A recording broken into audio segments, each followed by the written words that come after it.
Good afternoon, ladies and gentlemen. Welcome to another episode. Today, we're traveling to the unremote area known as the suburbs. In case you didn't know, the suburbs are one of the most dangerous places to live on Earth, which is why I'm going to jump out of this helicopter and land in the backyard of a home in suburbia.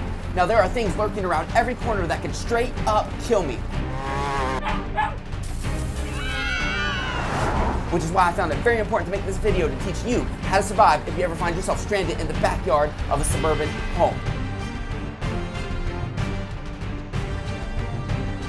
All right, it looks like we're at our jump point. All right, I'll see you down there.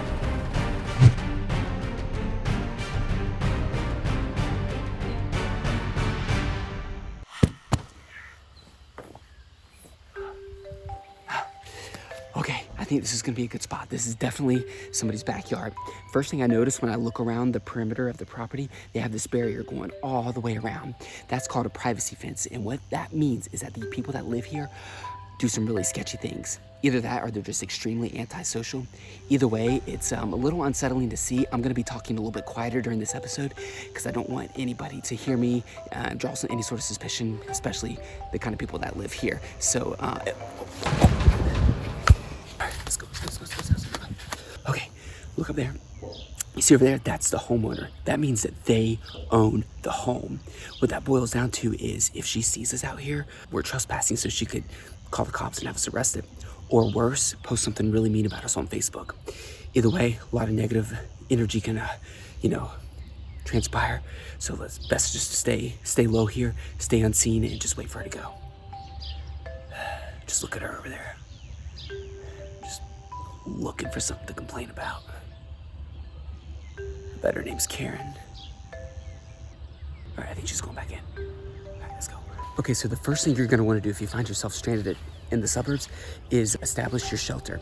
Last thing you wanna do is to be out in the elements when the sun goes down. Lots of dangerous wildlife, not to mention just the elements themselves. A lot of times this time of the year it can get all the way down to the high 60s and with a slight breeze. And if you're not indoors, you don't even wanna know. Let's see what we can come up with here. All right, let me show you what I've done here.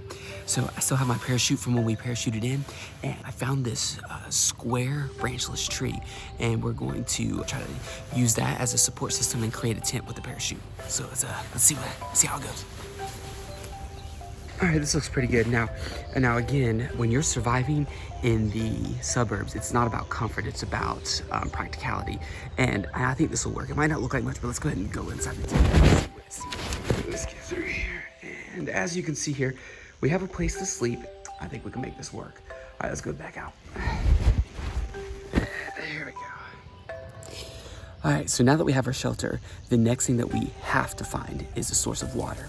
And I think I hear, all right, if you look over there, I can see what's called a sprinkler. Now, a lot of homeowners in the suburbs like to dump water all over their grass.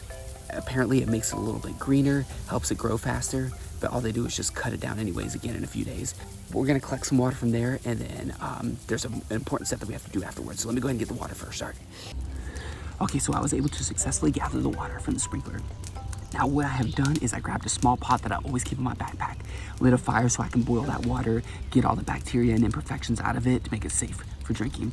Should be done here in about a few seconds. Yeah, actually looks pretty good. Here, check this out. Yeah, that'll work. All right. Yeah, it's not bad. It's not bad. Okay, we have our shelter established. We have clean drinking water.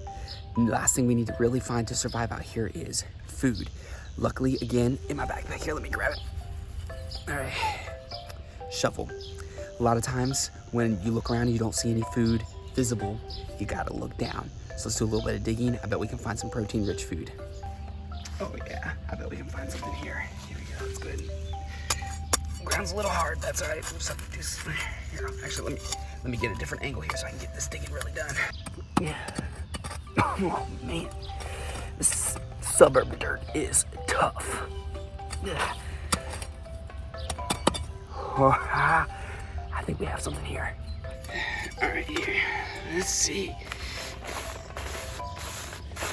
Yep, that's what I thought. Alright, so these are called Lunchables, and they grow natively in the ground here in the suburbs. So if you ever find yourself stranded trying to survive out here, just do a little bit of digging. Sometimes you can even do it with hands. If you don't have a shovel, just do a little bit of scraping around the ground there, you'll definitely find one. This one, again, will do. They come in all kinds of different flavors and varieties, but the main thing is it's a source of food. We're not gonna starve to death. That's a win. So as you can see, we're in the tent here. I was almost asleep when I heard some sort of strange sound coming from outside. Not sure what it is, but it sounds big. I'm gonna see if I can get the camera out there and get a peek at what it is that we're dealing with. All right, let's go. That's a domesticated dog. They've been known to rip people's ankles clean off. I hope he doesn't see us. He's sniffing. Oh, let's get back in. Yeah. Oh my gosh. All right, I think the best thing to do is just to keep quiet. And maybe it'll go away. We made it through the night, guys. A few terrifying things here and there, but you know what? We're alive. That's what matters. You know, normally when I'm surviving out in the wilderness like this, I definitely always get up really early by 11 a.m. or noon. But I'm up particularly early today because the neighbors, when I looked over at their house, they must be under attack or something because there's a bunch of people just on top of their roof ripping things off. You know, it just further goes to show that, you know, life in the suburbs is hard and dangerous. But, you know, it's a good thing we're getting picked up early this morning. Actually, I collected some water from the sprinkler this morning, and I probably should have mentioned this yesterday, but depending on what time of day you collect water, it boils down to different things. Here, let me show you. Oh yeah, coffee with cream.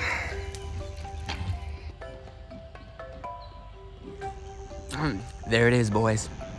Well, I hear the helicopter coming in. I'm gonna pack up a camp and get out of here. And you know what? Remember, if you can survive in the backyards of the suburbs, you can survive anywhere. Peace.